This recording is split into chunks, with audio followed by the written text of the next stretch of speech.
नमस्कार दोस्तों, मैं Nikhilesh Jain Hindi ChessBase India channel पर आप सभी का हार्दिक अभिनंदन करता हूं। दोस्तों, जैसे कि हम लगातार पिछले 2 दिनों से आपके लिए विश्वनाथन आनंद जी के जो है मुकाबले लेकर के आ रहे हैं और आज मैं एक और मुकाबला लेकर के आया हूं। बात वही चल रही है वाईकनजी टूर्नामेंट की। जी हां, जिसे आजकल टाटा स्टील टूर्नामेंट के नाम से जाना जाता है, टाटा स्टील मास्टर्स। आनंद जी के नाम रिकॉर्ड है इस टूर्नामेंट को 5 बार जीतने का। इससे पहले मैंने आपको 1989 और 1998 के 2 मुकाबले दिखाए। आज जो मुकाबला मैं लेकर के आया हूँ, जब आनंद जी ने 2003 और 2004 में भी इस टूर्नामेंट को लगातार जीता था, तो 2004 का मैं एक मुकाबला लेकर के आया हूँ। उनके सामने खिलाड़ी थे जॉन टिममन। बड़ा नाम है जॉन टिममन और काफ़ी किताबें लिखी हैं, अगर आप सर्च करेंगे तो आपको पता लग जाएगा। उनके खिलाफ आनंद जी ने जो जीत लेकर के आई थी, बेहद ही शानदार जीत थी। और ये आनंद जी का पीक भी आप कह सकते हैं कि जो पीक में थे आनंद जी, ज़बरदस्त लय में उस समय जो उनके गेम का स्तर और सेक्रीफाइस आपको देखने मिलेंगे वो भी इनक्रेडिबल है। अभी भी वो कोई किसी से कम नहीं है, लेकिन ज़रूर मैं कहूँगा कि 2003-04 में वो एकदम जो है अपने शबाब पर थे। तो आइए देखते हैं इस मुकाबले को, जिस पे उन्होंने जॉन टिममन को पराजित किया सफ़ेद मोहरों से खेलते हुए। तो यहाँ पर देखते हैं शुरुआत हुई E4 से। आनंद जी खेलते हैं E4, टिममन जवाब देते हैं C5 से, नाइट F3 D6। तो ये क्लियर हो गया कि ओपन सिसिलियन होने वाला है। आनंद जी ने खेला अपना favourite D4, C/D4, night D4, night F6 यहाँ पर डेवलप करते हुए John टिममन, night C3, night C6। तो रिचर्ड राउजर में जो है यहाँ से एंट्री होने की जो है वो तैयारी यहाँ से हो जाती है। आनंद जी खेलते हैं बिशप G5, टिममन खेलते हैं E6। तो स्कैंजन टाइप ऑफ स्ट्रक्चर यहाँ पर, और क्वीन D2। तो इंटेंशन बिल्कुल क्लियर है कि लॉन्ग कैसल यहाँ पर करने वाले हैं। अब टिममन फाइनली जो है वो A6 मूव यहाँ पर खेलते हैं और ये पूरी तरह से जो है रिचर्ड राउजर वेरिएशन जो है गेम चल रहा है। आनंद जी खेलते हैं लॉन्ग कैसल। हम सभी जानते हैं कि सिसिलियन के इस स्ट्रक्चर पर हमेशा ब्लैक की कोशिश जो होती है वो क्वीन साइड से अटैक करने की होती है, वाइट की होती है किंग साइड से अटैक करने की। लेकिन असली बात शुरू होती है कि कौन ज़्यादा जल्दी जो है वो सक्सीड होता है यहाँ पर, क्योंकि कैसल चूंकि विरोधी साइड होते हैं, अलग अलग साइड हैं।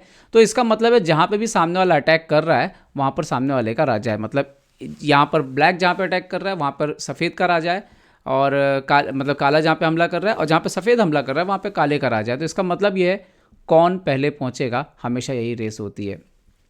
आगे क्या हुआ, बिशप D7 खेला उन्होंने, ठीक है। F3 खेला आनंद जी ने। पहले F4 भी एक ऑप्शन है, लेकिन F3 जो है वो एक काफ़ी सॉलिड है और आनंद जी के गेम में आपको अधिकतर जो है F3 का उपयोग मिलेगा। F3 आपके लिए 2-3 काम करता है। एक तो आपके लिए एक अच्छा सॉलिड स्ट्रक्चर देता है सेंटर में, दूसरा G4 और H4 को एक प्रकार से F3 की वजह से कंफर्टेबल आपको मिलता है ये करने के लिए। ओके, बिशप E7, तो मतलब वो भी शॉर्ट कैसल के लिए तैयार होगा यहाँ पर जॉन टिममन। सो बिशप E3। अब ये जो मूव है ये बड़ा इंटरेस्टिंग मूव है, बिशप E3। क्यों एक ही बिशप जो है वो दोबारा खेला गया है? जब पहले खेला गया था तो उसका पर्पज़ E6 करवाना था। अभी क्यों खेला गया? अभी इसीलिए खेला गया है कि जब आप G4 आगे बढ़ेंगे तो आपके लिए G5 का स्क्वायर आपको खाली चाहिए प्यादे के लिए, क्योंकि बिशप को आपको इसीलिए पहले से वहाँ से हटा लेना है। ओके, यहाँ पर टिममन जवाब देते हैं और रुक C8। यहाँ पर शायद उनके पास ऑप्शन थे, जैसे कैसल कर सकते थे, उस पर भी आनंद जी G4 करके आक्रमण करते। तो ये लाइंस हैं जो कि नॉर्मली पता है। B5 एक ऑप्शन हो सकता है, इस पर भी वाइट G4 करके जाता है। मतलब वाइट का इंटेंशन बिल्कुल क्लियर है कि उसको G4 के साथ जो है आगे यहाँ पर बढ़ना है। लेकिन अगर G4 रोकने के लिए एक मूव हो सकता है, वो मूव हो सकता था H5, ताकि आप G4 को जो है रोको। लेकिन H5 चलने का मतलब यह है कि आपने डिक्लेयर कर दिया है कि अब शॉर्ट साइड कैसल जो है वो थोड़ा आपका मुश्किल होने वाला है। तो यहाँ पर भी वाइट जो है 2 तरीके से खेल सकता है। एक, किंग B1 करके साइलेंटली आराम से खेल सकता है, queen C7, queen F2, B5 ऐसे करके खेल सकता है। एक तरीका है कि वाइट यहाँ पर जो है F4 खेले और अपने प्लान को जो है यहाँ पर कंटिन्यू करे, B5, तो बिशप D3, क्वीन B8। इस पर मैच खेले गए हैं, नाइट F3, सो बिशप D8। तो इस तरह से मैच खेले गए हैं जिसमें वाइट जो है थोड़ा सा स्लाइट एडवांटेज रहेगा। तो ये अलग अलग वेरिएशन थे जहाँ पर अपोनेंट चुन सकता था, लेकिन अपोनेंट ने यहाँ पर ऐसा नहीं चुना और उन्होंने खेला रुक C8। मतलब वो क्वीन साइड ही कुछ क्रिएट करने की कोशिश कर रहे थे। आनंद जी ने जो है स्थिति को समझ लिया, G4 तो उन्होंने खेल दिया पोजीशन पे, और अपोनेंट खेलता है नाइट A5। अभी नाइट C4 आने की तैयारी है। अब आनंद जी यहाँ पर खेलते हैं चुपचाप पहले किंग B1, तो किंग को सेव किया। और आप जब भी आप लॉन्ग कैसल करेंगे सिसिलियन में, एक बार किंग B1 खेल देना सेफ मूव होता है, ताकि अपोनेंट की तरफ से जो कुछ थ्रेट्स आ रहे हैं, जैसे कभी एकदम से क्वीन A5 वगैरह आ गया, तो उसके लिए आप तैयार रहोगे। ओके, दूसरा C फाइल को अगर प्रोटेक्ट करने के लिए ये C1 का स्क्वायर खाली रहेगा, तो वो भी एक अच्छी बात है। दूसरा यहाँ पर आपका पिनिंग का प्रॉब्लम नहीं हो, तो बहुत सारे इश्यूज होते हैं जिसके लिए किंग B1 एक सेफ मूव हमेशा माना जाता है। तो जब भी मौका मिले, जब भी आप इस तरह का सीजन खेल रहे हो, जरूर कि एक बार किंग B1 खेल दें।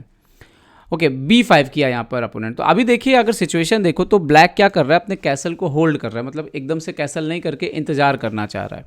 लेकिन क्या काले मोहरे से जो खिलाड़ी खेल रहा है उसके पास इतना समय है? दूसरा, उसने ऑलरेडी यहाँ पर अनाउंसमेंट कर दिया है कि वो किंग से यहाँ पर अटैक करने वाला है, ठीक है। लेकिन क्या उनके मोहरे जो है वो सही तरीके से रेडी हैं?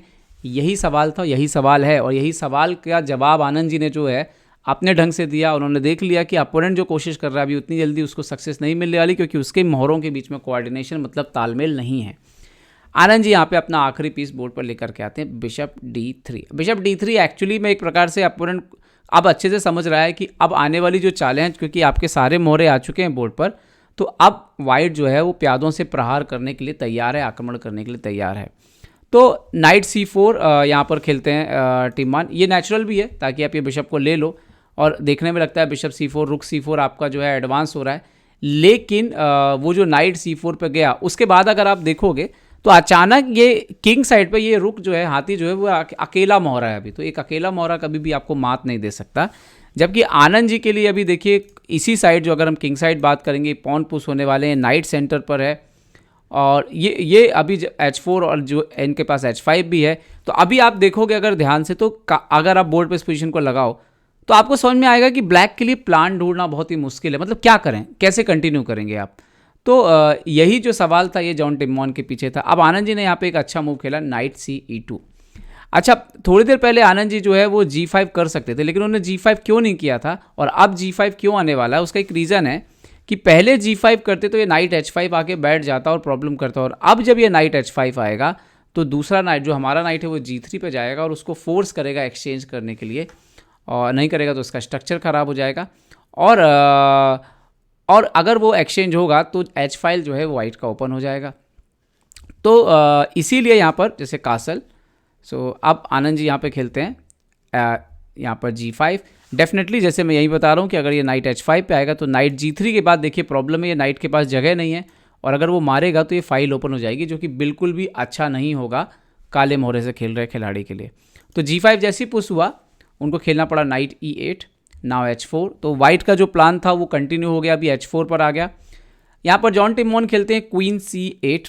वैसे भी अगर आप फिर से भी देखोगे तो उनके पास आप लगाओगे अगर बोर्ड पर पोजीशन, तो आपको समझ में आएगा कि काले के पास आक्रमण कैसे करें इसकी समस्या है। मतलब कैसे मोहरों को कहाँ एडजस्ट करें, ये सोचने में ही बहुत समय और प्लान बनाने में जो है एनर्जी जो है ऊर्जा यहाँ पर खर्च होने वाली है।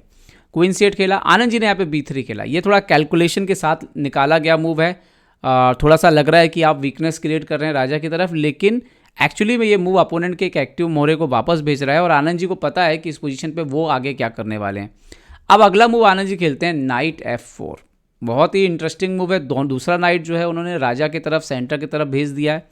यहाँ पर E5 जैसी चालें काम नहीं आएंगी, क्योंकि नाइट D5 के बाद देखिए आपका E7 का बिशप हैंगिंग है, तो उसको बचाना पड़ेगा। और उसके बाद नाइट F5, मतलब पोजीशन बहुत ही अच्छी है यहाँ पर आप कह सकते हो वाइट के लिए। वाइट चाहे तो नाइट इंटू C7 भी मार सकता था। रुक C3 खेला यहाँ पर इन्होंने, थोड़ा एक्टिविटी लेने की कोशिश, लेकिन वाइट कंटिन्यू। आनंद जी खेलते हैं रुक DG1। अब यहाँ पर अपोनेंट ने किया B4। वो शायद बिशप D8 भी करके आ सकते हैं, लेकिन फिर से समस्या क्या है ब्लैक की, कि ब्लैक के पास समय नहीं है इतना कि वो अपने मोहरों को बहुत अच्छे से एडजस्ट कर सके, जबकि वाइट के मोहरे ऑलरेडी अच्छी पोजीशन पर आ चुके हैं। स्पेस आपको बोर्ड पर दिख रहा है, रुक आसानी से मूव हो रहे हैं, मोहरे आसानी से मूव हो रहे हैं।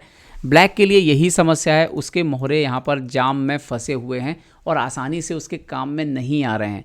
तो ये पोजीशन ऑलरेडी एक्चुअली अगर देखें टेक्निकली तो विन हो चुकी थी वाइट के लिए। यहीं से ही उन्होंने B4 खेला, रुक को फिक्स किया। शायद क्वीन को फ्री करना चाहते थे कि भाई क्वीन को फिर मूव कर पाएंगे, रुक फिक्स हो जाएगा, तो लेकिन इतना समय था नहीं यहाँ पर। आनंद जी ने एक और पॉन आगे बढ़ दिया H5। अब जो जैसा कि हम पहले ही बोल रहे हैं कि ब्लैक को समस्या तो जा रही है कि मोहरों को कैसे लाएं, तो ब्लैक अपनी कोशिश तो जारी रखेगा। नाइट C7 लेके आए ताकि नाइट B5 वगैरह लेकर के आए। अब आनंद जी यहाँ पे खेलते हैं G6। जैसे ही G6 आनंद जी ने खेला तो यहाँ पर एक्सचेंज करेंगे तो देखिए E6 पे आपको बहुत प्रॉब्लम हो सकता है, G6 पे प्रॉब्लम हो सकता है। तो उन्होंने यहाँ पे खेला बिशप F6। अगर मान लीजिए कि यहाँ पर वो F इंटू G6 मारते तो H इंटू G6, अभी H6 ये सेफ साइड आप बोल सकते हो कि भाई पोजीशन को ओपन ना करें, तो नाइट H5 के बाद बिशप इंटू H6 आ रहा है और ये गेम चला जाएगा।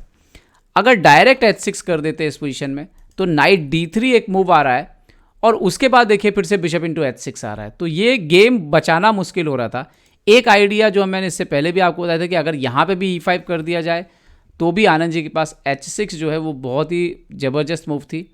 और यहाँ पर आप देखिए अगर H इंटू G6 मारेंगे तो क्वीन H2 के बाद गेम जो फिर से वो H थ्रेट रहेगा और मात की थ्रेट है H। और यहाँ पर अगर F इंटू G6 मारा गया तो F इंटू G6 रुक इंटू F4 मार सकते हैं मैक्सिमम, बिशप F4 वो नहीं मारेंगे तो गेम चला जाएगा, आप कैलकुलेट कर सकते हो यहाँ पर। सो रुक into F4 bishop F4 EF4 queen H2, ये कैलकुलेशन में मतलब एनालिसिस दिया गया है, तो ये पोजीशन भी वाइट के लिए विनिंग आती। तो खैर उन्होंने खेला बिशप F6, उन्होंने पॉन को नहीं छेड़ा। और अब इसके बाद आनंद जी बहुत ही एक टिपिकल मूव खेलते हैं जो कि नज्ड ऑफ या रिचर्ड राउजर इस तरह की पोजीशन में बहुत ही कम देखने को मिलती है, लेकिन बहुत ही बहुमूल्य आप पोजीशन कह सकते हैं, और वो है H6। दो प्यादे आपके यहाँ पहुँच जाएं, कमाल का ये गेम था और बहुत ही टिपिकल है। बहुत ही आप देखिए आपको बहुत ही कन्फ्यूजन जो सोचने वाला होगा कि इसको मारूं उसको मारूं, बहुत कैलकुलेशन यहाँ पे बढ़ जाएगा काले के लिए। यहाँ पर उन्होंने मारा F इंटू G6 जो कि ज़्यादा सेफ उनको लग रहा था। अब आनंद जी खेलते हैं H इंटू G6। यहाँ पर अगर बिशप इंटू G7 मारें तो क्वीन H2 के बाद गेम बचाना मुश्किल हो जाएगा, तो इसीलिए उन्होंने खेला रुक F7। और अब आनंद जी खेलते हैं गेम की वो चाल जो कि जिसने कहा कि गेम को ख़त्म कर दिया, rook into H7 check, sorry rook into H7। और यहाँ पर फाइनली जो है अगर रुक इंटू G7 मारते इस तरह से खेलते तो रुक into G7 bishop G7 night G6, ये वाइट का विनिंग पोजीशन। और अगर किंग इंटू H7 जो कि गेम में हुआ वो खेला गया तो आनंद जी ने दिया queen H2 check, king G6। यहाँ पर एक और सेक्रीफाइस, अभी रुक सेक्रीफाइस दिया था, अब दिया night sacrifice, night into G6। Sacrifice नहीं है, सॉरी इसको तो मारा ही नहीं जा सकता क्योंकि रुक G1 पर है, बट इसके बाद पोजीशन ऑलरेडी चली गई थी क्योंकि डिस्कवर्ड चेक आ रहा था, किंग के लिए भागना मुश्किल है। उन्होंने खेला rook into E3 but knight into E7 check, और क्वीन आपका जो किंग F8 के बाद नाइट इंटू C8, और आनंद जी ने जो है गेम है जो ख़त्म कर दिया। तो बड़ा शानदार गेम है। यहाँ पर आप शुरुआत से देख सकते हो जिस तरह से, मेरे ख्याल से जो सबसे खास बात है जैसे बिशप G5 और इस तरह का नॉलेज होना कि बिशप E3 वापस लाना। ब्लैक के कुछ प्लान शायद डिले हो गए, जो रुक C8 वगैरह लाए और उन्होंने जो प्लान लिए थोड़े से स्लो हो गए क्योंकि उनके मोहरे कोऑर्डिनेट नहीं हो पाए, तालमेल नहीं बन पाया। जबकि वाइट पे आनंद जी ने जो है वो टाइम से अपने मोहरों को भेजा और उसके बाद पॉन्स का बहुत सही इस्तेमाल किया, और ये फिर ये नाइट जैसे ये सब मूवें ढूंढना कि दूसरा नाइट भी कैसे गेम में आएगा, उसके बाद अपने रुक को गेम में लेकर के आए और फिर प्यादों से बढ़ के तो खैर उन्होंने गेम खत्म कर दिया। और फिर जो किसी भी गेम का अंत होता है वो होता है एक बेहतरीन टैक्टिक्स से, तो वो आई इस टैक्टिक्स के बाद जो है गेम खत्म था। तो आनंद जी का बेहतरीन एक प्रकार से हाथी का सेक्रीफाइस, और उससे पहले वो पूरा माहौल जो बनाया वो एक अलग ही लेवल पर हमको लेकर के आया। उम्मीद करता हूँ दोस्तों कि ये वीडियो आपको पसंद आया होगा। पसंद आया हो तो लाइक शेयर और सब्सक्राइब करना ना भूलें। आनंद जी के खेल जीवन की बेहतरीन जीतों पर विश्लेषण हम लगातार करते रहेंगे। अभी तो फिलहाल हम लोग टाटा स्टील पर फोकस कर रहे थे, और मुझे लगता है कि इसके जो 2-3 वीडियो हमने बनाए वो भी आपको अच्छे लगे होंगे। देखते रहिए ChessBase India. ChessBase India के लिए मैं निखिलेश जैन, जय हिंद।